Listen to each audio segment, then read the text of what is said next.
to Jonathan Taylor. Huge hole. He's at the 30. He's going to go. 10, 5, touchdown. Jonathan Taylor made a man miss the line of scrimmage and then runs it into Pater for a one-handed INT. Are you kidding me? Kenny Moore. What a play by Nyheim Hines.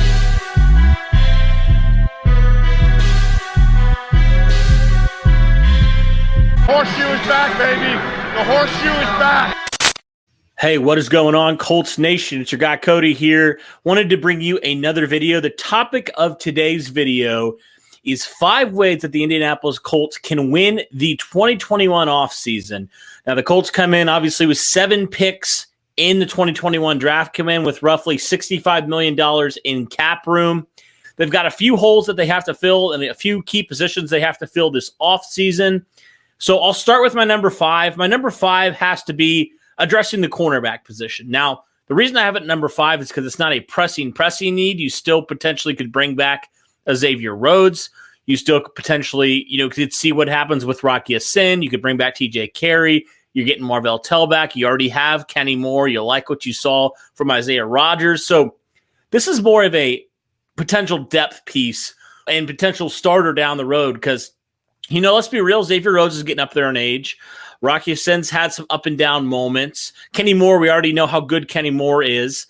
TJ Carey is getting older as well. You may or may not bring him back. You don't really know with Marvell Tell. You've liked what you've seen, but you've only seen a small sample size. Isaiah Rodgers, same way.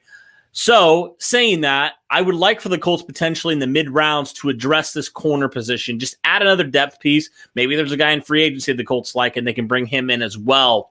So that's my number 5. Not super pressing, but if I had to say on defense, another position outside of one I'll talk about that I would say it's the second most important position the Colts need to address here in the offseason. My number 4 then has to definitely be addressing the wide receiver position in some way, shape, or form. I honestly think the route to go is probably through free agency. There's a lot of different guys, which we'll get into later on in this offseason, that we think potentially the Colts could target when free agency happens in a couple months here. So I think the Colts need to address it. I think they still need to potentially bring back a T.Y. Hilton. It sounds like from what Jim Irsay had said in his tweet a couple weeks ago, the Colts could potentially be looking to bring back a T.Y. Hilton. It makes a lot of sense. Derek and I have talked about how we feel like the Colts should bring back T.Y. Hilton based off of his second half of the season there. So, even if you do, you still have Michael Pittman, who showed some nice moments. You have Zach Pascal, Paris Campbell coming back. So you've got some options for upside as well. But if the Colts can go get a dominant number 1 receiver, that would just do wonders. There's a couple guys on the market. Allen Robinson's one. Chris Godwin's another. Kenny Golladay is another name out there. So those 3 guys will be my top 3 targets. And there's some other guys as well that we'll obviously dive into as the season and offseason progresses here. So number 4 for me is addressing the wide receiver position in some way, getting yourself another weapon for whoever your quarterback is in 2021. All right, for number 3 now, I have to go finding a defensive and edge rusher of some sort, right? And the reason why I have this only at 3 is because you still have some solid guys. You have some young guys with potential.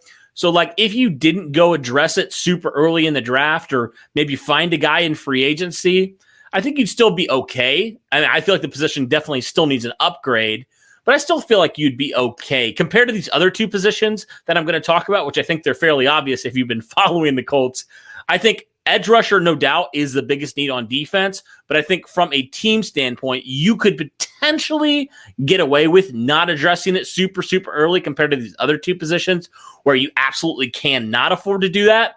So for that reason, I think number 3 is if you can find a dominant edge rusher, if you can draft the guy pretty early on, potentially develop him into being a dominant edge rusher, I think that would be a great addition to this defense in 2021.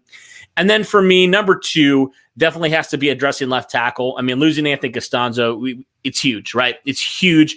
We can't emphasize how big of a loss Costanzo is. He's been that rock ever since drafted in 2011. He has been so consistent. The last couple of years, he struggled a little bit with some injuries, but that has to do with some age. Somehow, some way, the Colts have to address left tackle.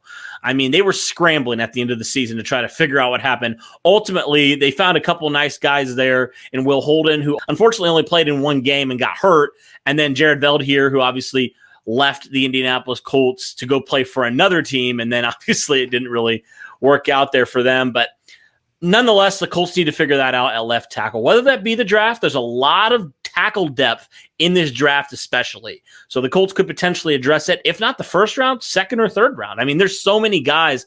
It's kind of similar to how that wide receiver class was last year, right? I mean, some guys who could potentially be like first-round picks any other year are falling to the second, third round because it's such a deep tackle class. So I think the Colts have to take advantage of that and have to get a tackle within the first couple rounds.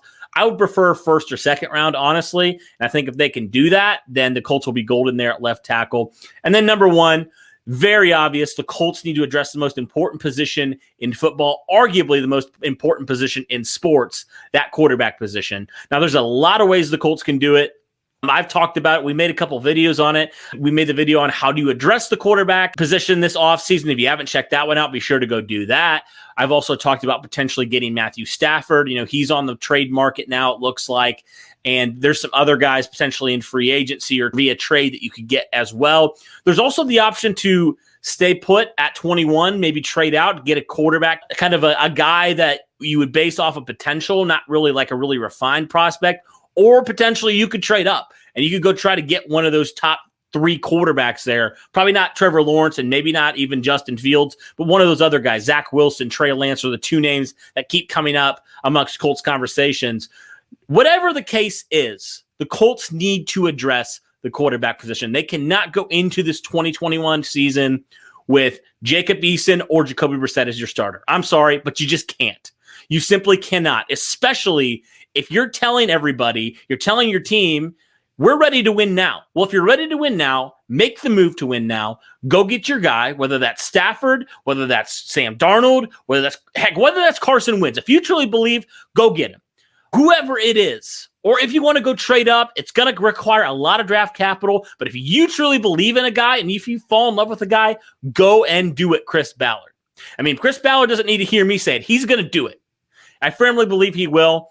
So that's my list on the 5 things the Indianapolis Colts need to do this offseason if they want to knock it out of the park. So thanks, guys. I'll do it for this video. And as always, go Colts.